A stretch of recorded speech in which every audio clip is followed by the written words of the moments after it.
What's going on, everybody, and welcome to the Ask a CISSP podcast. So this is a weekly episode to the other side of the firewall, where we talk about the latest and greatest in cybersecurity news, as well as we highlight those movers and shakers and glass ceiling breakers, those people of color who made it to the other side of the proverbial firewall. With me this week is Michael Ware. So he is a friend of the podcast. You've been on, we talked about it 3 or 4 times, right? You've been on the environmental justice and expanding broadband episode, the debt ceiling agreement, North Korean hackers, impersonating journalists, as well as workplace diversity and inclusion. So glad to have you back on the show. This is your first Ask a CISSP, so I'm pretty excited about it. But I definitely wanted to give you the time because You've been very supportive of the show. You actually engage with us a lot. And when I ask for feedback, you always provide feedback. And I just wanted to give you your do your introduction, your background, and all that good stuff. And then your cybersecurity origin story, and then what you're currently doing. With all that being said, I definitely have to plug, please like, share, subscribe. We're on all the platforms that you listen to audio on, to include now YouTube, which we've been getting great results. And leave us some feedback. Like, watch us, listen to us, read the articles that are now on LinkedIn. So we're hitting all the senses. But without further ado, I give it to Michael. Hey, thanks, Ryan. Happy to be here, daily listener. So okay, I'm Mike Ware. Right now, I am the CIO for the Department of Environmental Quality for the state of North Carolina. So I was in the military for 24 years. First 10 years, I did aircraft maintenance on the B-1 bomber. So we did defensive avionics. So if you've heard of that term, jamming radar, I worked on the parts that did that. And then during that time, I got my bachelor's degree, and the Air Force, it was just before 2000, where just before the dot-com bubble, and a whole bunch of officers got out. So they had a dip, and they need to assess a whole bunch more officers. So they had this 1-year ROTC program. If you already have your bachelor's degree, you can jump in and get commissioned the next year. So, I took advantage of that. So I commissioned at the 10-year mark. And the next 14 years, I was a comms officer, which is Air Force speak for IT. And my last assignment, which I think was the assignment that we were with together, was the director of operations at the 83rd Operations Squadron. Yep. You're both Shannon and my boss. Yes. It's a very small world. And so there we ran operations for the Air Force from Missouri to Turkey, something like that. Yeah. And so then I retired, went to North Carolina. I got a job for 30 days as a contractor for the Department of Transportation as a security contractor. Okay. And I just did that for 30 days. I wrote some policy about phishing and some training. But I had applied for a bunch of jobs, and then I got picked up as a CIO for the Department of Information Technology. And from there, we had some optimization going on where they're combining some of the IT classifications and jobs in the state. And so I got assigned to the Department of Environmental Quality, and it's kind of been there since 2016. And that's pretty much where we picked back up. I can't remember how we connected again, whether it was through LinkedIn or what have you. I don't know if you saw the show first or I reached out to you first. No, I saw the show. Okay. Yeah, it's a small world. Yeah, I saw your name pop up, and I was like, "Oh man, I know a Mike Ware. Like, where do I know him from?" I was like, "Oh yeah." So it's really cool stuff. So I had to have you on the show. But it's interesting. So I did not know about the B1 stuff. So I knew you were previously enlisted, but I thought it was IT. I didn't know it was in aircraft. So just like Shannon was also on aircraft. I think he was. I'm going to get it wrong. He's going to kill me. I think he worked on 15s. I believe that we talked about that, and I think he was avionics for fighters. So I think it was the F-15. Okay, I didn't know. So what's really crazy is like, of course, everybody knows I was in the Air Force. I know so little about airframes, it makes no sense. Like I've been on several of them. I'm like, what is this again? What am I on? I know so little. It's ridiculous. People ask me what I flew when I was in the Air Force, and I always say a desk. They start laughing. They're like, I've never heard that before. I'm like, well, it's an old joke. Yeah, when I say I was an officer, a lot of people are like, "Oh, you're a pilot?" I'm like, nope. No, that's awesome. So no, I did not know that was your journey. So that's pretty cool. I actually learned something new. What was that change like, going from working on airframes, being on the flight line, to jumping into communications? So I was 30 30 years old. Okay. So it it made it a little bit easier for the trans. Oh, gotcha. I I got I got a lot of credibility for being enlisted. So when I could explain to airmen how they get promoted Right. better than they could understand it, right? Um, doing that kind of work. But it was also difficult. So we were very tight in the maintenance crew. And so, we'd hang out a lot and it's a little bit lonely on the officer side. A lot of you hang out with other officers, but not too bad. So Right. anyway, it was different. The tech part though was pretty easy, only because I mean I went to they sent me so much school, Gotcha. so it was the hands-on piece that I would always miss. So like I understand the theoretical, I theoretically understand what you're doing, but I couldn't do it. Right. Right. So That makes sense. At least you came from something adjacent though, because I remember, and I didn't have a lot of bad officers, quote unquote, like maybe just one or two, but it was never due to their lack of knowledge of what we are doing. It was more like their soft skills, right? You're just like you're in a management position, right? You have to know how to speak to people. But I was always it always surprised me. Like I would have a boss that was like a biology major or a psychology major, and the military doesn't necessarily care about what your major was to a certain extent. Like if you're going for something very specific, where they need, an architect, a doctor, a nurse, something to that extent. But it was the being able to apply whatever they had, and then obviously understand how to manage people. Like you can manage anything as long as you understand people. And then, you dig in enough, like you said, the theory of how it works, don't necessarily have to put your hands on it. So that always blew my mind though, because I would talk to, someone who was my boss, and I find out that their degree was in something totally like 180 degrees different than what we did. I often found it to be more not necessarily frustrating, but it used to be more of a challenge if they were coming from an engineering or technical background. Like one of my hardest commanders to please, he was an engineer, right? So computer science was nothing to him. So you couldn't pull a wool over his eyes. Like if I didn't have an answer, I worked for the CFP, right? We don't always have the answer. He would want to answer immediately, and I just like try to BS him. He'd be like, "No, that's not the way that works. I'm gonna need you to go find me a real answer." yeah, I mean it's a tough one. So a common focal point. Haven't heard that in a while. Oh yeah, Right. So I think that's a balancing act because your boss has to report something to his boss, right? So there's always going to be a relationship there that you may not know. You may not know what's on the other side, and maybe he is tracking down details for his boss, or maybe for himself or herself. I found that whenever I did that, it only marginally helped. I see. It spent I spent more of your time and my time trying to find this small detail when a lot of times it Right. doesn't matter. It really truly doesn't matter. It's like, when are you going to be done? When are we going to be back up? When are we going to be back up? And then after that, why did we go down? And can we prevent that from happening again? Right. But Right. that's after the fact. And in every situation is unique.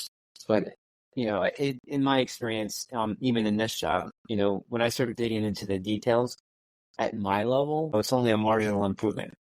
Because no one I'm talking to, especially now, is going to understand a word I say about the tech IT. I need to convert that over to words that they understand. And that makes sense. And that I guess that goes right back into those soft skills, knowing how to manage those expectations of your leadership, and then giving the people who are doing the work kind of a break. But what I will say though is it used to frustrate me as an airman, trying to find that minute detail when I should be troubleshooting the whatever's broken. But you learn how to CYA like nobody's business. So my first time out in the corporate sector, I was asked to hunt down like why something went awry. The customer was upset because they're paying money. So they're like, why is this broken?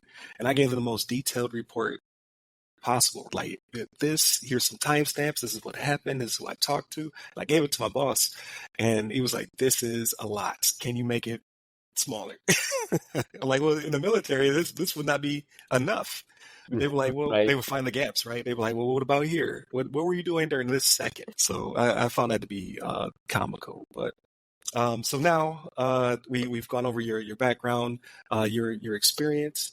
Again, I've learned some stuff as well. There was another point that I wanted to bring up. So you talked about the Department of Transportation, so the DOT. Was that kind of your foot in the door to your current job? Are those departments speak to one another? Is there like basically a bridge or a path between those, or happenstance? No, that was just coincidence. Got it. I think I did a pretty good job on putting my resume on what I did in the military. But one of the things that, like the last couple of jobs I did, I didn't handle money directly. There was a separate function. They're like, this is how much money you have. Okay. I can spend that, right? But and that was like, so any private job, I remember the first interview I bombed because they were talking about budget forecast and things like that. And I'm like, I can speak the language, but I had no practical experience. So that was a little frustrating. So the public sector job the public sector jobs were just a lot easier. I just related to them much more. And also they had the same application. So we did something that most people don't, is we left somewhere. We didn't, my wife's family was in Ohio. Mine was in Missouri, neither place we wanted to go to. And so we chose North Carolina. There's a lot of tech jobs, a lot of good schools and colleges. So we came out here without anything set up, just my retirement. So I just applied for a bunch of jobs. And so that journey that you hear about when you get out and you're looking for jobs where they're like, oh, you're going to apply for 50 jobs. I applied for like 75 jobs. And the first one I bombed. And of course, I took that interview while we were in a hotel. Oh, okay. Yeah, you're right in the middle of the transition. Oh, yeah. Yeah. We had a hamster in the bathtub. That's how tight we were. And so I got my resume laid out on the bed. And I'm trying to, and he throws me all these questions that I did not prepare for this questions. Right. Then the next interview I got with American Tower. And it could have been a completely different story because me and that guy clicked. Holy cow. He was like, yeah, I'm going to run a floor. I'm going to under the towers, how they're up. And he's like, yeah. Right. And then he called me back and he walked me out and was talking to me in front of the two other people that are waiting for the next interview. Wow. So you had the wink and the gun. Yeah. It wasn't as big as the floor of the NOS, but it was like, and he called me and said, we have to push this to next quarter, but I'll call you when that happens. I'm like, okay. So then I got the DOT contractor job, and I also applied for the other job. So those kind of lined up. And then he called me the quarter, but I was making more. I think looking back, I might have had a higher ceiling if I was on American Tower. That's what you're saying, right? Or not, or I could have got fired. Who knows? Right. So it's not really necessarily a transition episode, but whenever anyone who's transitioned out of the military, I always like to ask them questions about their specific transition because it's different for all of us. Like, yeah, everybody's gonna have a different path when they leave. Some of us will have an easier time, some of us have a harder time. I was in the same boat. I applied for 52 jobs. 52 jobs, only 5 callbacks, and only 2 interviews.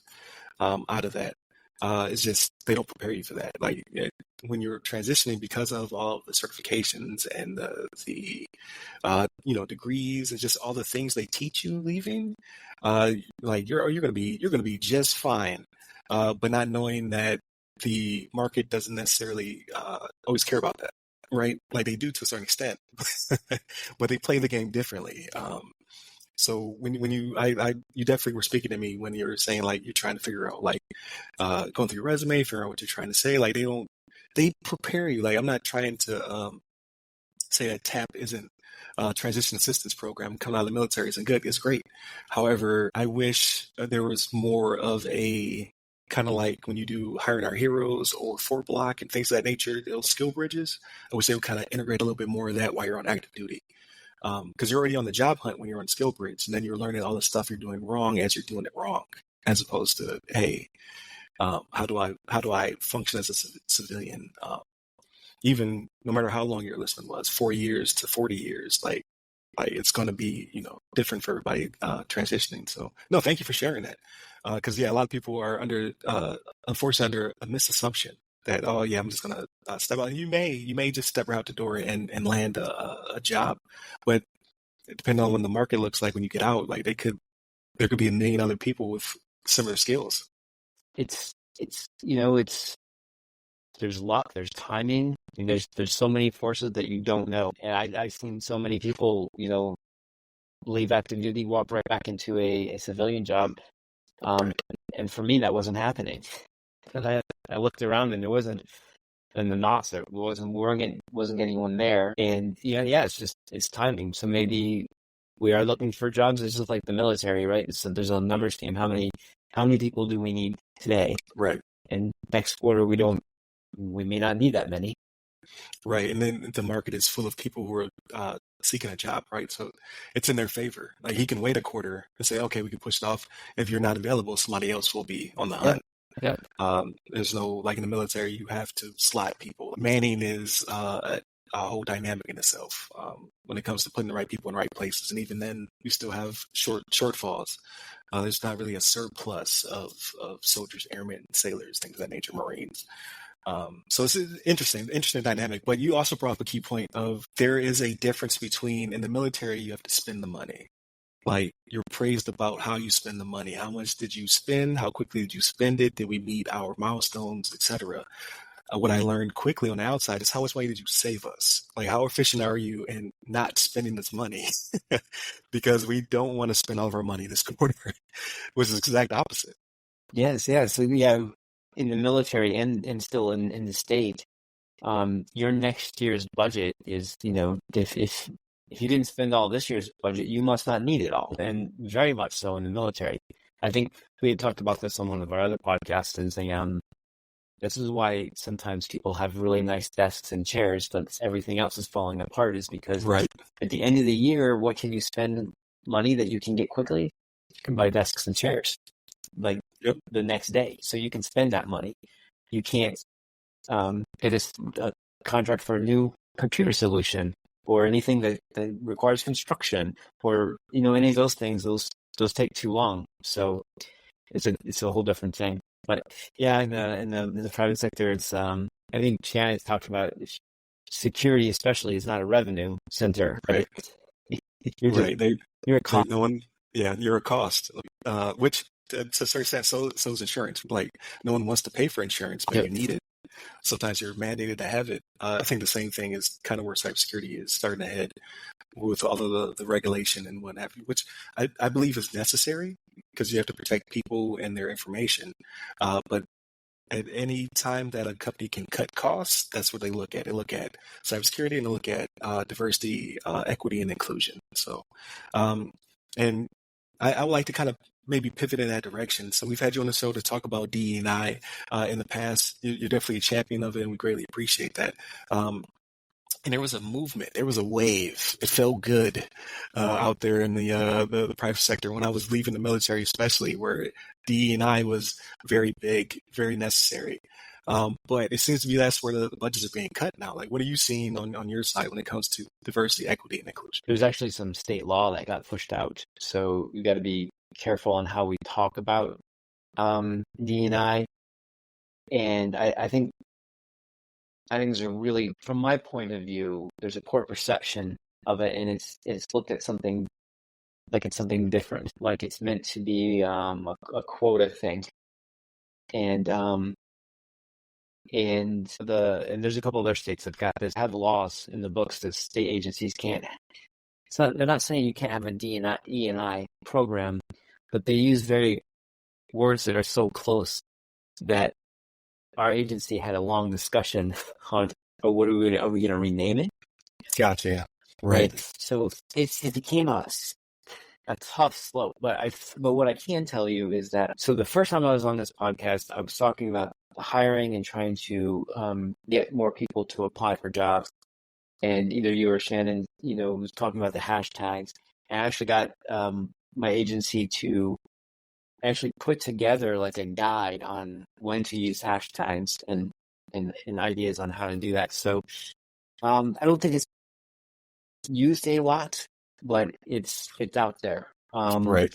And we're looking at NCDIT for North Carolina has internship programs that are focused on historically Black colleges and universities, Right. HBCUs, and a couple other internships focused on minorities and also neurodiverse or neural atypical. So people Oh, who that's have, awesome. Yeah, I'm starting to hear and see a lot more of that as well, right? yeah, Like not just diversity of ethnicity and culture, but also have different ways of thinking, different ways of interpreting information, different ways of going about doing work and things of that nature, depending upon their capabilities or their specialties of some sort. So, yeah. So that's what I'm seeing. I'm on the D&I committee for DIT. And so okay, we meet once a quarter and have discussions, and there's some groups that do some things. So I think I think we'd like to do more. I think there's a little pause right now on because of that law. So that's unfortunate. It's unfortunate that we got to stop and really think about and try to be careful to not get in trouble. Because if we promote something, and the words are very specific in the law that if we promote one race is inherently better than another, we can get in trouble, like fired in trouble. So, right, uh, got you. So it seems as though, and not to put words in your mouth, but it's kind of like the I always talk about the pendulum swinging, DE and I becoming kind of a touchstone over the past couple of years and trying to get more people, cultural, ethnic diversity within certain sectors of government, things of that nature. Um, has made people feel like they're being excluded from doing it as well. So like we've seen recently the affirmative action being overturned and things of that nature. So it's a touchy subject, and there's legislation coming out, like you said, that's very specifically worded in order to, depending on your side of the conversation, either protect, make sure everyone has equal access, or be a roadblock to, I guess, progress to a certain extent, just depending on what side of the table you're on, aisle or what have you. So we're not a political show. So I don't really dig too deep, right? one thing that I like though in that committee is just learning new things. As we had a little segment on the neurodiverse the people on the autism spectrum, basically saying, they don't get different points of inflection in a sentence. And so Got it. they'll miss that completely. And then sometimes people might feel like they're annoying because at one point you might have said, I like Pokemon. And they're like, I like Pokemon. And every time they see you, they will ask you about Pokemon because that's what they know. Right. Your They've card, associated you with it. Yeah. Pokemon, it's right there. They're going to say that every single time. Not getting any kind of cue that you're like, okay, we've talked about that. There's nothing new. Right. They're just right. So, but understanding that, but also, also hitting on what they're very good at is pattern matching and Right. all sorts of data and analysis. Those are just examples. Try not to be stereotypical, but that was very interesting. And then in that, and I think I don't remember if I brought it up with you all, but I do like to play D&D. And Right. We have talked about it, or at least in passing. I think we've talked about it. yeah, so where they talk about in D&D, you say half elf, right? So the implied other half is human. So then when you say someone's half black, the implied other half is what? Or Right. right? And I never thought of that. Never crossed my mind before that. So that was a very interesting conversation, just at least being cognizant of how those words matter and how those kind of things happen. Anyway, but I found that interesting and helpful, and also to hear other people's perspective. When we talk about diversity, strengthen the diverse thoughts and backgrounds, and yeah, so in that committee, you see it, and so anyway, I think there's a place for it. I think we're stronger for it. I just think it's it once it starts to bend into politics, then it's unfortunate that as soon as something becomes a political topic, it seems like, so we'll get people to yell at me for this. It seems like people lose their reason. They're like, once it hits a political topic, it's like, oh, I must think this way because this is how my politics are thinking. And just It's a team sport, unfortunately. yeah, you lose your People, independent thought. yeah, yeah, you're like, I'm part of this team. I never really got it. I am registered, what is it, independent or unaffiliated or whatever they call it here in Florida. It's not independent in Florida. I think it's unaffiliated or something like that. I'm affiliated with something, but I don't want to give either party my money right now. I want to see who's going to be the candidate when they're talking about things of that nature. But then it also blocks you from being able to be in the primary or to do other things because you haven't picked a team. So now you can't vote on who's going to be the candidate for said team. You have to already have picked a side, so to speak. But no, I agree with you. Sorry. In North Carolina, you can pick a side, but once you pick, you can. So I'm independent, so I can vote in a primary. But once I vote in primary, I can't vote in the other. So you kind of commit yourself, it makes sense. So you can't play both sides of the. It does make sense. Yeah. I don't know. Like it is pretty crazy. I want to say that it's worse than it's ever been, but I've never been 40 right before. So like my younger mind thinking of how politics work to now, having the experience of it is you become very much disenfranchised and apathetic to it, which is unfortunate as you get older. So, and that's who votes. So I'm going to be an 80-year-old, very cranky man who's like back in my day. And you're the one who makes all the decisions. You're the one who sways it. Like you have more weight as a constituent than people who you will send to war, which baffles my mind. And I'm right in between the two. So being in my middle age, I guess you should say, it's crazy out there. But no, again, not a political show, but politics does have a big factor when it comes to cybersecurity as well, right? So we talk about the DE&I portion of it and how that has, again, the pendulum swinging depending on, like you said, it could be policy, it could be the state you're in, it could be just that corporations don't see the value in it, or if they do see the value, it's at the edge of their bottom line. So it's like, what can we get rid of to save money? Well, we can get rid of this chunk, right? But then it digs a little bit deeper. So like me and Shannon and even Chris on the show have talked about how companies are starting to get rid of their cybersecurity teams or reduce them, things of that nature. Like the math isn't mathing, so to speak. Like if cybersecurity is important to you, then how can you cut into that division of your workplace? Yes, it's so cybersecurity I feel is kind of like, okay, we're shooting for the sales to make this quarter goals, right? But if that's all you're doing, you're not thinking long-term strategy. Right. So you're I don't think we have time for this full story, but it's like Kodak, right? Like, oh, we're focused on the sales, the Right. camera, the film, right? Though this digital thing, whatever, we'll get around to it. And then you don't. And by the time you try to grab onto it, it's passed you by. Right. Speaking of which, because I do want to hit a lot of the topics we've been covering over the past week. So I know we've been focusing on the artificial intelligence kind of topics. So over the past couple of weeks, I've sat down and talked to Alan Wesley, which you have not seen the episode yet. It'll debut this week on Thursday. Okay.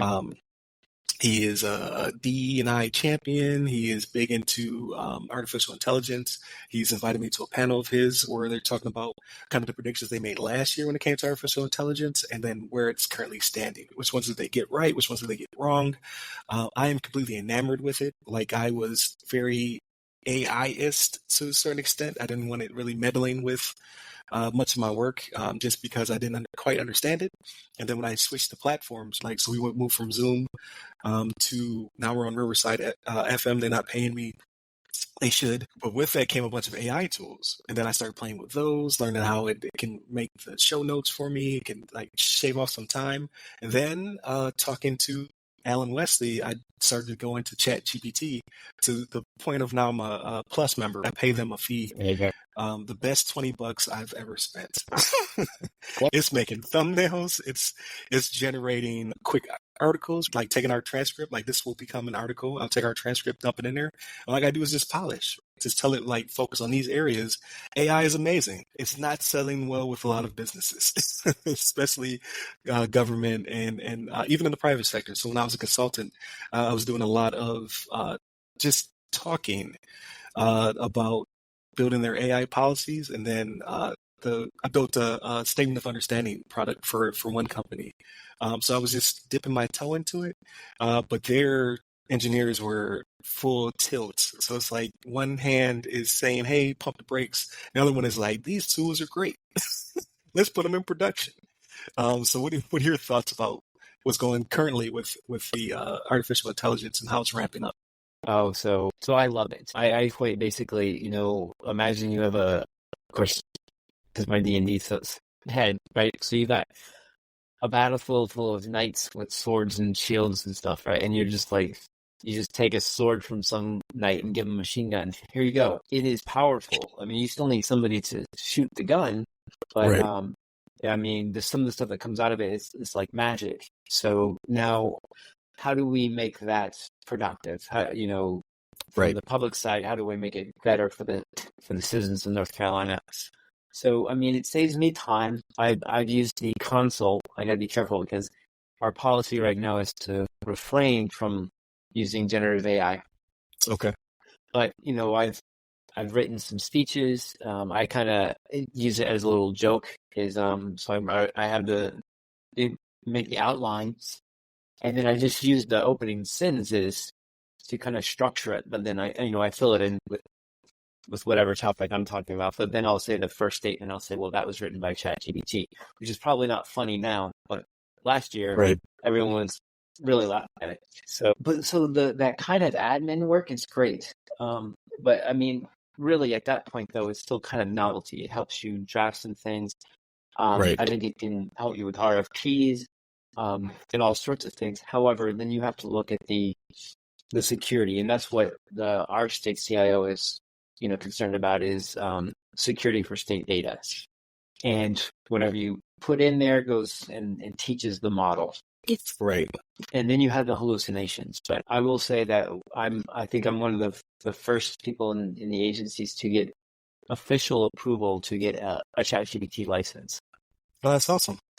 We have this software that's for our marine fisheries, and it's 40-year-old code. It's a non-relational database. If you can even conceive of what that kind of database looks like, it's text-based. And it's, I think the record was like 300 lines of continuous code, no breaks, no nothing. Wow, that's a nightmare. Trying to decipher it. And the gentleman who, I don't think I can say how old he is, well into his age when he retired. Gotcha. We have to figure this out. And we probably shaved out, I would say easy 9 months to a year, instead of going through each piece of this code, going through Google and all that stuff. You just put it in ChatGPT and go right. Now, there's a security problem with that. You put code into this language model that can teach other things, so someone conceivably would grab that code. But here's the beauty of the paid license, right? You can turn that off. You can turn it where you don't teach the model, so it's not available. Okay, so it's your instance of yeah. Oh, that's awesome. So I was not tracking that. So there's another level of pro that you can go to. I think it's team. I forget. So basically, they've pushed you a model, and then it's only learning in your environment. Well, at least it doesn't. To a certain extent, it doesn't. Right, it's not sharing. It's not sharing what it's to for the larger model. So it's still learning. It's still receiving information from the larger model. Yes, but you're not pushing information to it. Yes. Okay. Now, if you were, which I can't do, but I want to, if we were to get our own, so we're having Microsoft, we got into Azure, and of course Microsoft owns OpenAI. We could get our own environment, and in that case, we can choose to learn or not. You only know what's at this URL. So imagine you're making a chatbot. You have the large language model. and you're like, you only know this information here, and you can tune it to say, infer from this knowledge, hallucinates or not, and you Right. can like kind of adjust that up and down. I don't know if it's buttons. I've not actually seen the console, but Right. and then um, and then you can also say don't share or share, and so you protect yourself as far as putting that out. So I think that's the next step that I want to do, because I just want to make a chat box for my help desk, right? And so people can use what looks like ChatGPT and say, how do I Right. change my password, or how do I map a printer? And it will tell them using the large language model in normal words, but only know Right. this information. And of course, you can go beyond that. That's awesome. So hopefully they do allow you to make that progress. You've so like honestly from the public sector work that I did do, uh, you are currently light years ahead of what I was seeing when I was out there. Like they're very hesitant to allow them to do anything with it, and then when they would find out that they were using it, it would be like, "Hey, pump the brakes! Like we don't understand this. We don't know how to do it. We want to make sure we have policy." And then they look at someone like me and ask for a policy, it's a little bit harder being a third party, right? I can give you the framework. Here's an outline of what the policy should look like. However, you, company A, you're going to have to put your hands on this because I don't know what type of data you're ingesting. I don't know what, like, I know to a certain extent what regulations you should follow, right? Like, are you going to be this type of business? Then, this would be your framework. But it's a little bit more intimate than that. So like, that's kudos to your team and your higher ups for making that progress. 'Cause I know a lot of people are being shut down right now. And some of the fear is valid, right? Like you don't want to share anything that could potentially be used by a bad actor or adversary, things of that nature, especially in the government or federal sector. But they're more afraid of the things that are already being done out in Grammarly, Word. These things are already doing functions such as this, like PowerPoint and what was the other one? Adobe. Like when you tell them about what Adobe can do, Yeah. and they're like, "Oh, I didn't know." Like it's obviously this ChatGPT and all the other LMs are much more powerful than that, but they don't understand to a certain extent like what is already on the market. If your people are already using these things, that's okay. So it's just a matter of figuring out kind of what's your workflow going to be? What kind of data going to be Yes. protected? So I get myself in trouble because I'm very passionate about this. Like, so when we started, all we heard was the horror stories, right? And you're like, oh, what's this happened to this lawyer who used ChatGPT, and it Right. cited it made up cases to cite. Like, I mean, that guy's probably going to lose his license, right? But he shouldn't have done that. Should have checked it. But you hear all these horror stories, and I'm like, well, as far as the privacy stuff goes, Google knows all that. You put all that stuff in Google. No one, It's very true. right? Yeah. You're not going to say, oh, Ryan Williams' social security number, date of birth in Google. You wouldn't do that in Google. So what? I Like, don't why know. would you do that? You Yeah. wouldn't do it in ChatGPT either.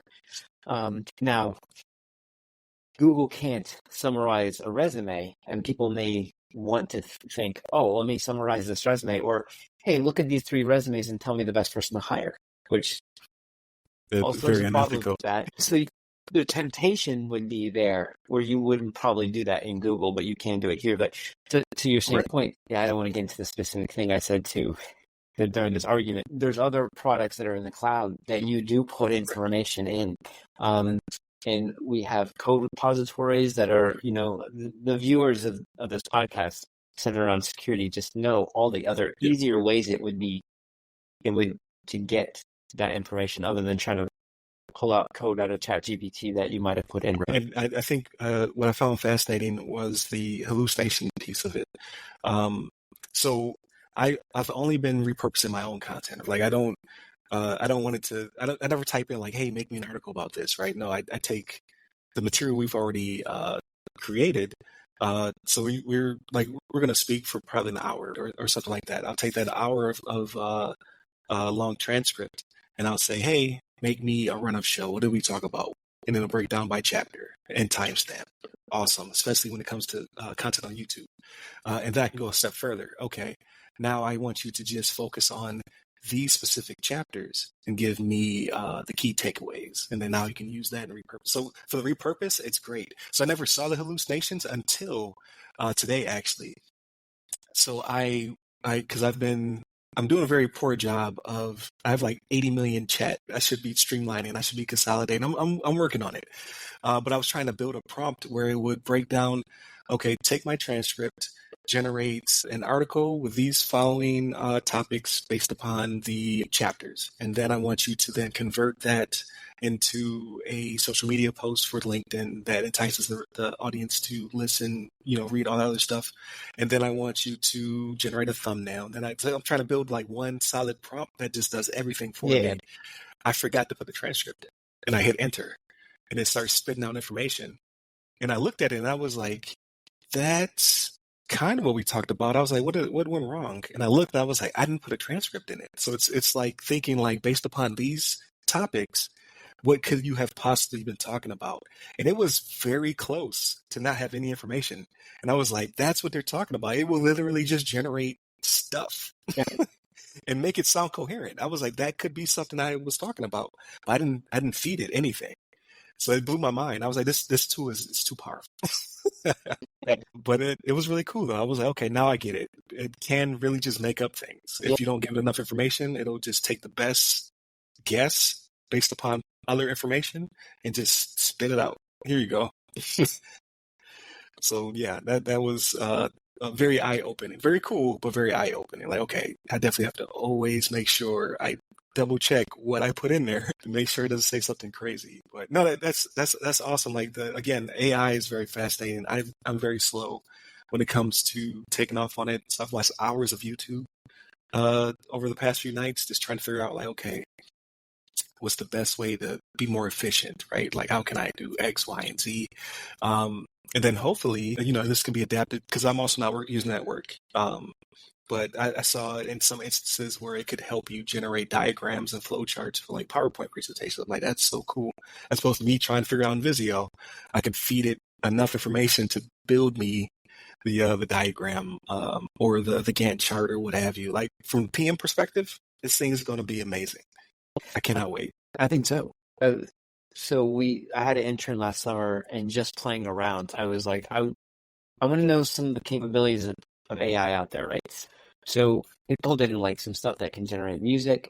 The one that was most interesting though was we have a travel policy, public policy online, not secret, and Right. we're like, make a video of this, and it was so good. It had people in the airport getting ready to get on a plane. Like B-roll footage? Yes. Yeah. It's amazing. And when it was talking about, secure your hotel room and stuff like that, it was people in a hotel and in a hotel room. I mean, it was spot on. The only thing I didn't like is it put the words on top of the video, but whatever. It was, and I mean, that was in seconds. Right. And No, it's very powerful. And I can't even conceive what the future will hold. Like looking at Sora and then all the other, prompt video models that are coming out where they're not even real people. So it's going to be very disruptive. I get that, but they're like this is always the thing about future tech, right? So they're projecting that it'll be very disruptive. A lot of people's side hustles will go away because they can do it. Like that's the best $20 I've ever spent. I don't have to have anybody help me with any of the stuff I hate doing.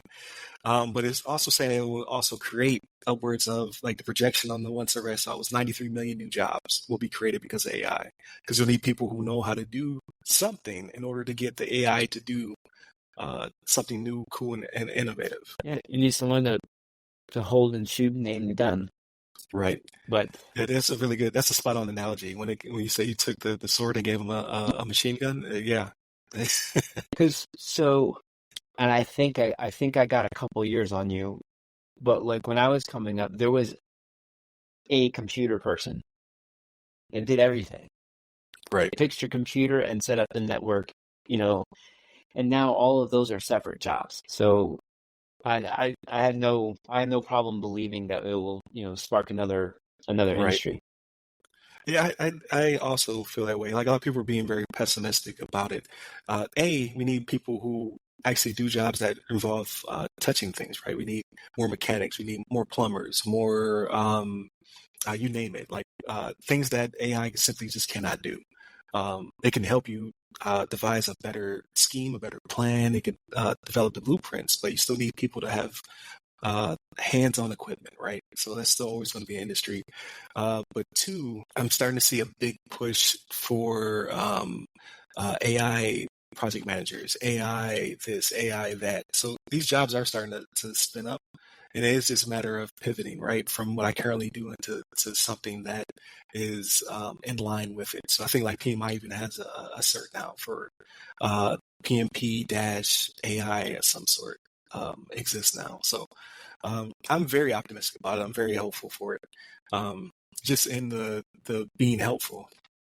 Like if I ever get around to sitting down and writing out a guide or a book or something like that, best believe it's going to collect my notes. It's going to pull down my transcriptions. It's going to be my copywriter basically. And then I'm still the sculptor, right? I'm still the guy who's chiseled and hammered to the I don't know what you carve marble. There it Yeah, there is. you go. I'm still gonna be the guy who's doing that, right? I'm making the sculpture, but this thing is a better chisel and hammer. It's the best that's potentially ever created. So Oh yeah. I'm very optimistic. Well, the other thing to that is we were talking about the D&I. It's great at number crunching and doing this fantastic analysis that we can never do, right? So there's a case with Amazon, and this was a while ago too, but they had an early AI and they started reviewing their resumes and who's the best person to hire. Well, if you've been hiring a bunch of white guys, which probably have been, it's going to tell you that. You're going to see your bias in your hiring practices.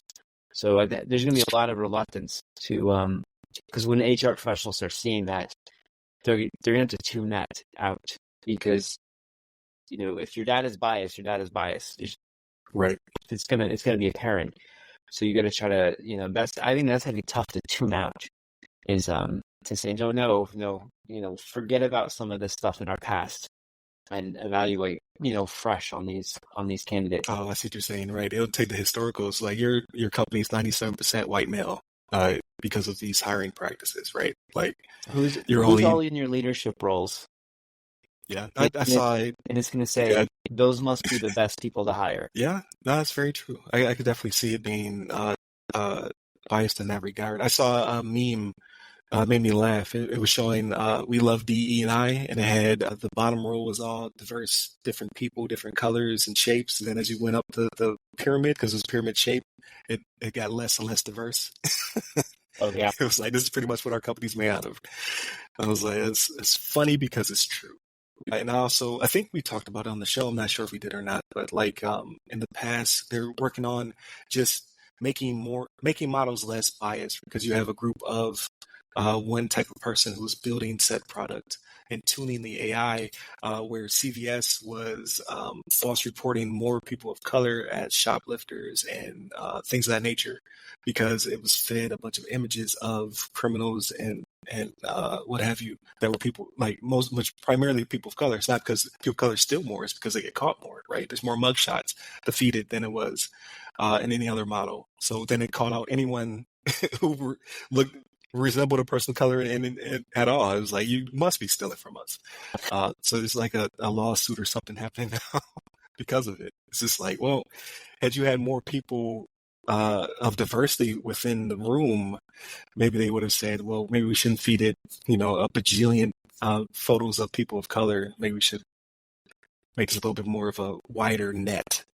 Yeah, we had a case we were reviewing this product, and I'll keep it very, very vague on what product, but we were looking at, and it was showing demographics of a county in rural North Carolina, and one of my project managers, who's African American, immediately noticed this. Not a one of us did, but she was like, "My cousin lives in that county, and there's no black people on that demographics." Right. I know. There's more than without a doubt. yeah. And they're like, oh yeah, we didn't load that. Oh, and when they loaded it was like 90% black. Oh wow. Yes. So this is a 180 Oh yeah. correction. Oh wow. Okay. But anyway, but she was like, "That's not right." And it's a minor thing, but it's still a Right. thing that no one else taught. Right, right, and that goes into a lot of our conversation in the past, right? Like, and again, I'm going to put in description notes, but when we were talking about just the disparities, where they bury waste or what area they drive, Yes, certain trucks and things of that nature, where they build farmland that has runoff, right? hog farms. Yeah, big. Yeah, right. They put it in certain demographics. I'm glad you mentioned hog farms. You just jogged my memory. So there's something we talked about pre-show, and you were educating me on a term. Oh, It was pig, butcher pig, the pig, pig butchering. pig butchering. So you can kind of like I know it's a jolting turn, right? But I definitely want to cover this on the show. You can kind of break down what the definition is and why it's important.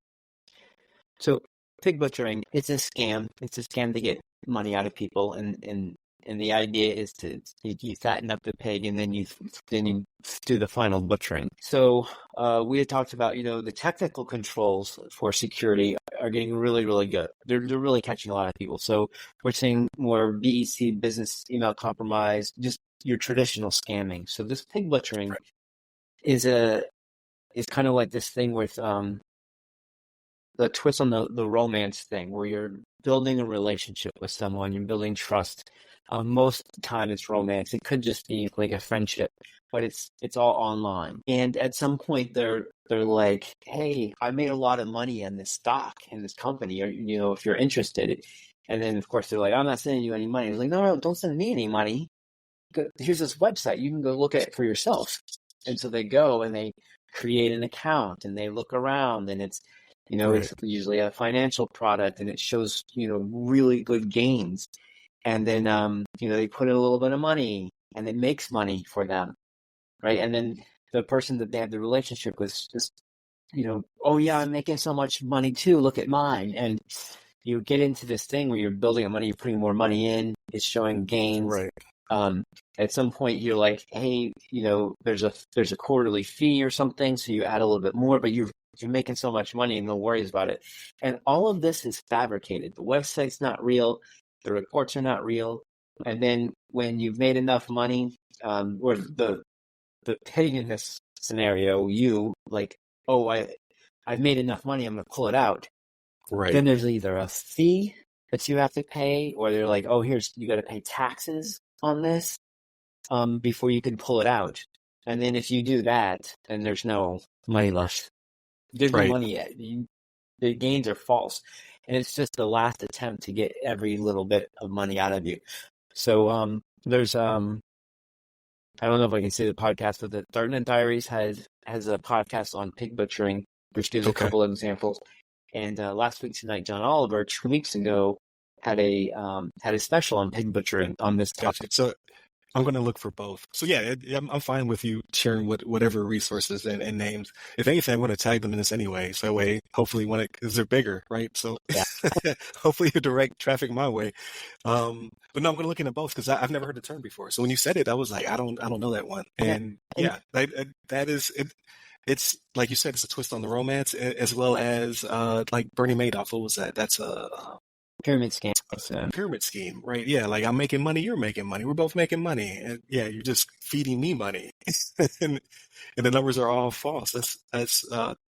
I hate to always say I'm impressed, but I'm always impressed. Like criminals always impress me with this stuff because like who thought of this? the best one. This is off Darknet Diaries as well, right? So it's in India. The company's in India. It's huge, and they basically sell you degrees, right? So Okay, oh, here, come to our degree, and make up the college. They make up the Facebook right, page, everything, right? And you basically pay for a degree, and you get a degree. And, and there's deep into that. But here's the line. So you pay for the degree, and then they're like, to get the certificate, it costs a couple $100 more. And then they'll like, after a while, they're like, "Hey, you know this is a fake school, so then they blackmail you and you pay oh us money, man, we're gonna," right? And then if you don't pay them money for the blackmail, and you're like, "No, I'm out, I'm fully out," they're like, "Well, how right, about you work for us and flip you?" And it's like you just pass it on, they're just yeah, squeezing it every little bit, squeezing a little bit more. And I mean, I was impressed too. I was like, Yeah. that's horrible for the person, but man, that is. Right. And to sit there and think of the flow of it, right? It's just like any marketing campaign. It's Yeah. like, okay, what do we do next? How do we flip this to make it more profitable? Like they're obviously criminals and it's illegitimate, but they have better business sense than some businesses, right? Like most businesses go out of business in the first 5 years. These people persist. They will always find a way to steal from people. It's crazy. So this I, this company, what they did was they hired their salespeople and they all knew what they were doing, but they'd have these ridiculous hours.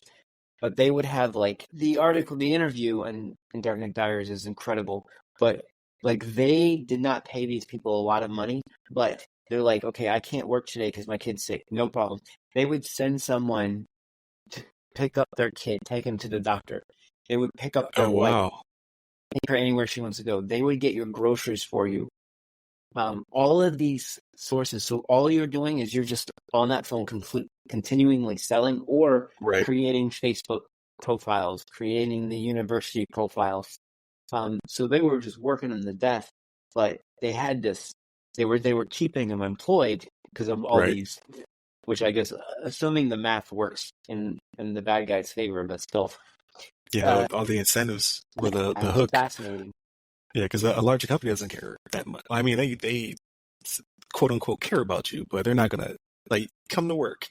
We pay you to do a job. Yeah, they were That's using the Google hilarious. model where they want you to stay at work as much as possible. So they had all Wow. the catered stuff. But anyway, it was incredible. But the pig butchering, for it to be on John Oliver, I was like, ah. And we're starting to see, as we were talking about before, I'm just now starting to see more and more scams come in because the filtering tools are Right. not catching them all because they're not links, right? A lot of times they're just trying to start that conversation. Ah, I see what you're saying, right? So just get a foot in the door. It's when I arrived to Turkey, sexting was a big thing. They were catching mostly males, but like officers, like enlisted all the way up to officers, right? Like they start off with you ping the tower, and then whomever figures it out and sends you a WhatsApp message, a text message, whatever, they can get to just hi, just to generate that conversation. And these, I don't want to call them fools. You know, they're all young and experienced. They're in a foreign country. They're excited. They're single, ready to mingle, and then, yeah, now your nudes are all over the place, and they're extorting money from you. So on any of that extra money you're making in this tax-free combat exemption zone, all taken away. It's unfortunate. I think you probably were in a job, but when I was in Germany, I was clearly in a job where we would get all of that information. So it wasn't as bad in Germany, but there would be pirating was big. So the German government would go after the pirators. But we would get the names of the films that they were downloading and the names of the airmen, Right. right? And it was one of the things I was happy to get out of the Air Force because I knew way too much about people's lives. Oh yeah. Right. I could definitely see that being like you'll see him in the hallway like, oh man. Yeah, right. And I can't do anything. I'm like, That's hilarious. But before I let you go, so last pivot. I like to always end the show with everything else, right? Movies, books, games, all that good stuff. What have you been consuming lately, or what would you like to share with the audience? Like maybe put them on, because you put me on to the Dungeons and Dragons movie, because I definitely was not going to watch that, but both you and Shannon were like, it's worth your time. So I watched it. It was like, this is hilarious. But yeah, are you playing any games? You watching any movies? You know, cardboards, video games, all that good stuff. okay. Or So, reading a book, any of that stuff. well, I'm doing all of those. I'm in the science Okay. fiction book club. Probably not surprising, but the Fourth Wing I'm reading now, and Okay. lots of action. I mean, one of the things we've talked about in our book club is it's like a premise of like you got a Harry Potter, and somewhat kind of Hunger Games, but we put in a learning environment. So you as a reader, you're learning the environment as they are learning the environment. And so Okay. this is Dragon Riders, and super exciting. But that's what I'm reading now. For games, it's I played Diablo 4 for about 2 months, and then I started playing Gotcha. Baldur's Gate 3, and I haven't stopped playing Baldur's Gate 3. I hear it's amazing. I don't have the 100 hours plus. I mean, But I hear it's amazing. As you talk about mainlining, you can mainline it fairly quickly, but Okay. I'm not. I am a do everything I can possibly Right. do, and so and I'm on my second playthrough. Like I knew the first when I was playing it, I was in Act 2, and I was like, I'm gonna play this game. I already Gotcha. so that's what I've been, and I play that. I try to play that an hour a night, and I usually get a couple hours on the weekend or more, Okay. and then so. I think I've been watching some mediocre stuff. I kind of like the Marvels. I didn't think it was fantastic. It wasn't Like bad. I don't know what it was missing. it was I'll be right. honest with It was okay. I think I you. was like the humor's good, action's good. It wasn't groundbreaking, but Right. I also they just the Avengers Infinity War it just ruined everything. 'Cause I I agree. don't think you can have a good Marvel movie now because you don't have the arc without Right. without the Kang, and Yeah, I don't know how they're going to recover from that. Like where do they pivot? Because they set up so like even though I think where they're in phase 5 now, phase 4 was kind of just all over the place, but it started to build, right? You started to say, okay, now we see who the big bad is. He's going to be in a million different forms, and now obviously that's been taken out of their hands due to his conduct. So it's not Disney's fault, disappointing. but I gotta tell you, anytime that I saw him on screen, I was riveted. The yeah, Ant-Man movie, don't know what else happened in that movie, but when he was on the screen, right. I was like, It took him wow. 40 minutes to get there, but yeah, when he was on the screen, And then uh, Loki, I don't know, yeah, and I mean, like, he's such a good actor. And I was like, yeah, this is really weird. It's nothing like the Ant-Man one, and but yeah, and I mean, I do a pretty good job of separating the artist from the art. right. So you're like Shannon. So in that case, I would say if you still want to consume some of his content, Lovecraft Country. I don't know if you've seen it on HBO. I Um, I know what it is, but I haven't seen it. No. it's actually really good. Only one season. But I'm not going to spoil it for you, but it actually does conclude. Like it could have been like, okay, we want a second season, we can do that, or this could be the end. It was the end. So it's worth watching. Like I hate when things don't conclude. I'm never going to start it because I want to see an ending. This one actually does have a conclusion, which could have been another season also. So I would push you in that direction. And obviously Creed and all that other stuff. But I have an issue with separating artists from their art. It's a little bit easier with actors because they're already playing a character, right? I don't know who that person is. But when it comes to like musicians and stuff like that, I can't listen to like R. Kelly anymore, right? You took that from me. These classic albums, they're gone.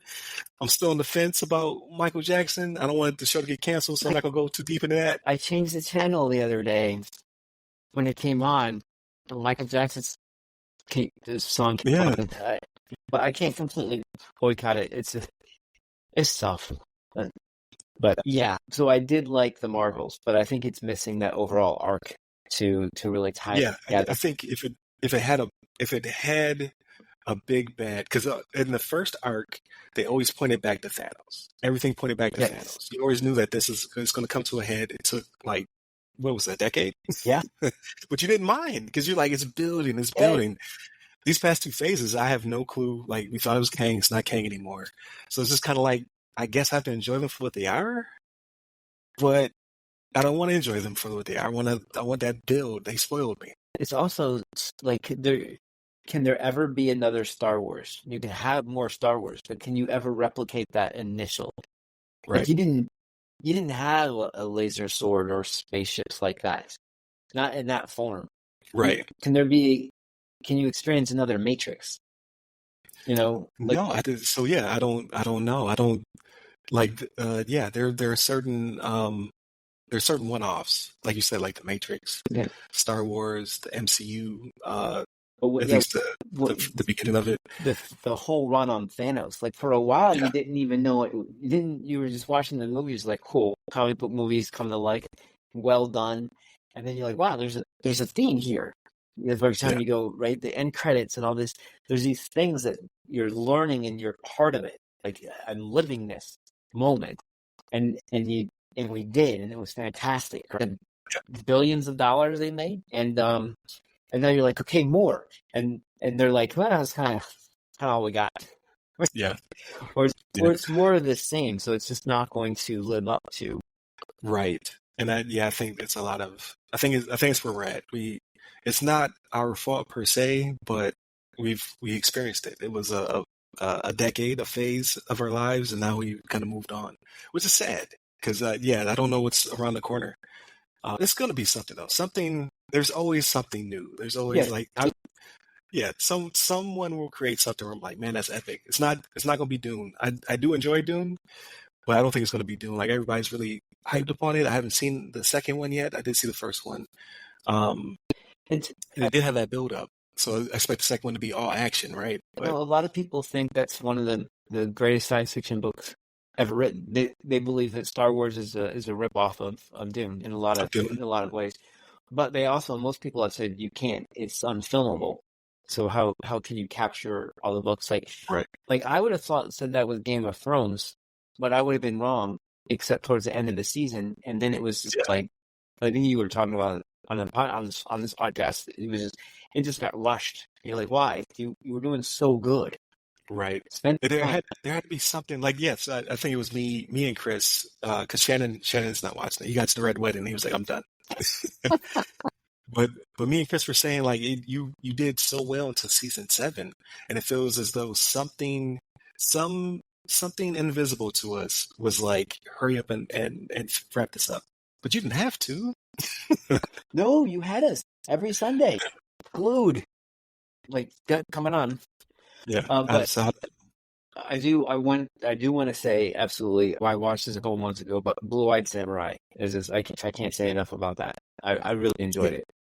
It's like it was really it came on. I'm like, oh look, Disney level art, and then people die and it gets really adult really fast. Very gruesome ways. Yeah. Shannon put me on that one actually. He asked me if I watched it, and I was like, no, I saw the thumbnail, but I didn't even, like, you know how you scroll too long on Netflix, it starts to play. I didn't even do that. I just skipped right past it. But yeah, I was pleasantly surprised. That one was really good. He tried to put me onto another one, Onimusha. I know if it is a game, but he said he watched the cartoon or anime or whatever debate we're currently having. I would say cartoon, he probably would say anime, but he watched it and he really enjoyed it. He has no context for it, right? He'd never played any of the game. So if he liked it, I'd probably love it. I think you would. I actually know it because he wrote the Book of Five Rings. It's kind of like The Art of War, but it's thinner. Okay. But gotcha. he's a real life person, and the story is really cool. Okay. So I didn't even know it was a video game until I started looking at it because I knew him as the philosopher book writer. I think he's got 2 books. I just learned something new. I did not even know that because I guess maybe if it was in the game, I didn't pick up on it, but I doubt it was in the game. I think they just probably stole some lore and decided to make a game out of it. Probably. There's a famous story which is kind of depicted in the animated series. Okay. Is that where him and this other dude have been like going around trying to get in a fight for a while, and Miyashu rows with a canoe to an island to meet him, and the guy like jumps up and starts yelling at him like, "Oh, you're so late!" and he just jumps up and whacks him over the head, samurai style, with the oar, kills him, and he gets back in the canoe and goes back. Just man, it's much more detailed story, right? But that's the concept of there's this like you waste your time with all this flowery swordplay. Just go right. Anyway, get it over with. That's how you do it. That's boring. You can cut that if you want. That's no. I'm gonna keep all that. I'm definitely gonna check it out. It's on my list, right? So I've started to make a list of things I need to catch up on. I just really like I was telling Shannon and Chris and Alan Wesley, actually, I think I talked to him about it on the show. That'll come out before this one debuts, because it's how time works. All this time I saved by utilizing ChatGPT to offload a lot of the things I found to be mundane or monotonous or time consuming, I filled with more stuff. As I learn more stuff, I'm like, oh, I could do this. Oh, I could do that. Oh, I can add us to YouTube. So I've actually started to spend more time in my time-saving effort. But I think it's going to benefit us in the long run. Like 2024, I'm going full speed ahead. I think it's time for me to really level up the podcast. Like I already have great guests like yourself. I already have great co-hosts, but I do not spend any time on production. So that's my goal for this year, is to actually do some production, which I hate. But ChatGPT has been helping me out tremendously. Yeah. It makes it fun. Yeah. I think you can equate that to what it could do with every other business and every, I like in the state, I'm not going to get rid of positions. We'll just do something different. Right. We'll do more. But yeah, so I think that's cool. And what I try to promote, I'm in an internship program at work, and so this gentleman wants to get into cybersecurity, so maybe he'll listen to this episode because I recommend this episode. I basically say, listen to some podcasts. If you're not enjoying the podcast, then maybe you don't want to be in the field. Gotcha. Right. Yeah, no, I think that's spot on.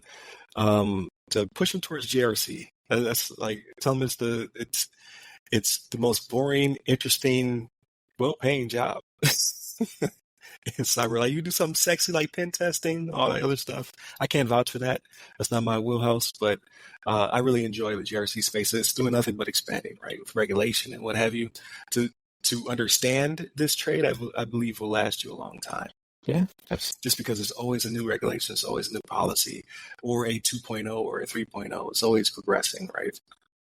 So I think you'll be safer in this space if you can, be fine with a lot of reading, a lot of listening.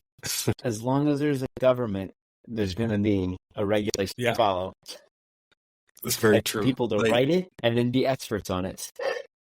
Yeah, no, and that's a great analogy. It's like my kids are on the medical side of the house, so you always have a job. There'll always be sick people. So yeah, I like that. Yeah, there'll always be a job in GRC because there always will be a government. If there isn't, then we have another problem.